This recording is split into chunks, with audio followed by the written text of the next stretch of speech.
What do you do when you move into an apartment or a shared house that has a lawn and landlord can't get anyone to come and mow the lawn? What do? You reprise your role as a 14-year-old kid, garbage pick your own lawnmower, fix it yourself, and start mowing lawns. That's how you do it! And the beauty of a classic 3.5 horsepower Briggs and Stratton, not only were they the cheapest lawnmower available, at least here in Canada, has remained unchanged largely since it was first conceived. This one's been clearly fixed, at least by me, but it's 158 cc's and it's all right. It's a 3.5 horsepower, 4.5 horsepower classic. Nothing too remarkable, nothing too special. A new muffler for, I think it was like $12.99. Spark plug from Princess Auto. That was $4.99. It could use a new filter, but you know, whatever. String did break. I just cut off a section of rope that I had. It's significantly thicker, likely significantly stronger, and it took me 10 years to figure out these recoil things, but at the ripe age of 25, managed to figure it out. Also, an oil change. The oil that went in, it was just a mishmash of whatever little dribbles in the bottom of bottles I had at my parents' place or wherever I could find. The reason why this is in the healing garage is because first time in my frickin' life, I've managed to strip out the threads of the cylinder head with a spark plug.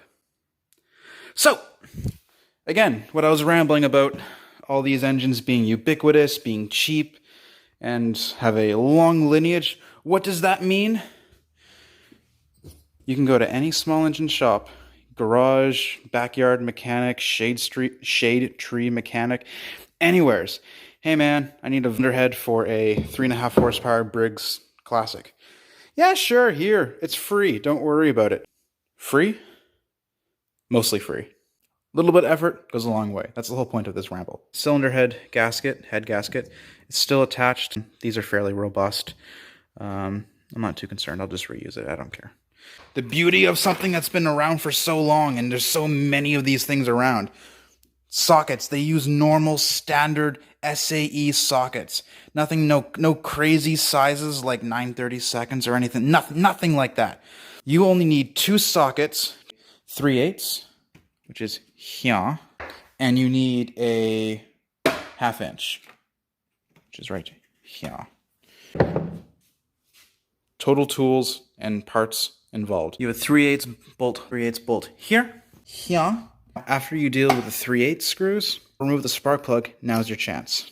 If you've stripped it like I have, it's finger tight and nothing to worry about. Threads on the actual spark plug are totally fine. This is steel, that's aluminum. Steel being harder. Your spark plug threads will nearly always be fine.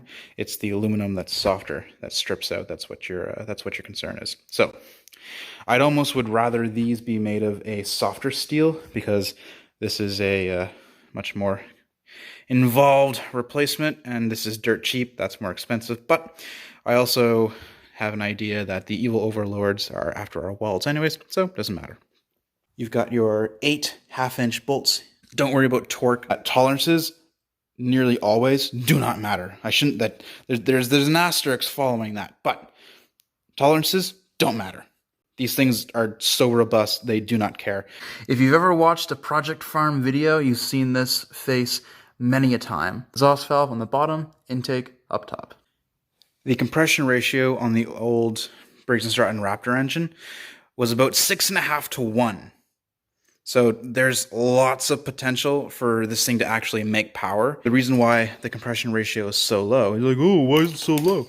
It's because Briggs and Stratton knows that you're going to be running garbage fuel in here, likely the same fuel that's been sitting for a year or so, maybe a little bit of water in it, and maybe a little bit of fogging stuff like Seafoam or Marvel Mystery Oil or whatever.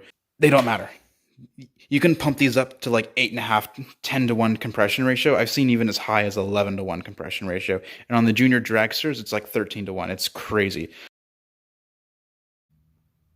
And for the love of God, If you ever go to a garden center or a small engine dealer or wherever, and they ask you what type of mower you have, they want this code right here. They don't want to know that, oh, I've got a Murray this thing. They do not care about that. Don't look at this. What they care about is this code right here. And there's a great website, I'll link it in the description. It's called Parts Tree. Literally any part you can possibly think of, any model of engine you can think of, doesn't matter if it's Briggs, Airings, Still, doesn't matter. Parts Tree will have it. Fantastic website. I've never bought anything off them, but I've used their website as a resource of parts diagrams and whatnot.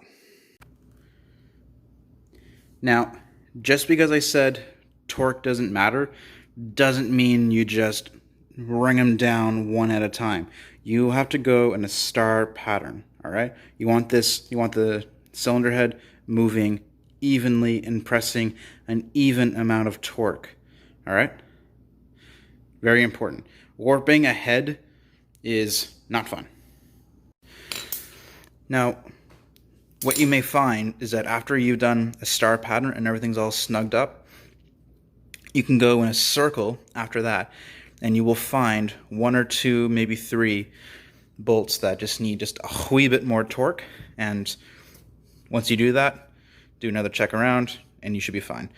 You're not chasing ghosts, you're just snugging it down. There's no need to go frickin' nuts on these bolts. No need. Now, when I said torque doesn't matter, just snug it up, and then just a little nudge more. So snugged up, that's fine. Usually it's just before your shoulder clicks, and not much more. The gasket there is pretty pliable. There's no need to go any stronger. So here, and then just a little more. And if you're paranoid, a little more. See, that's all it takes. Not much.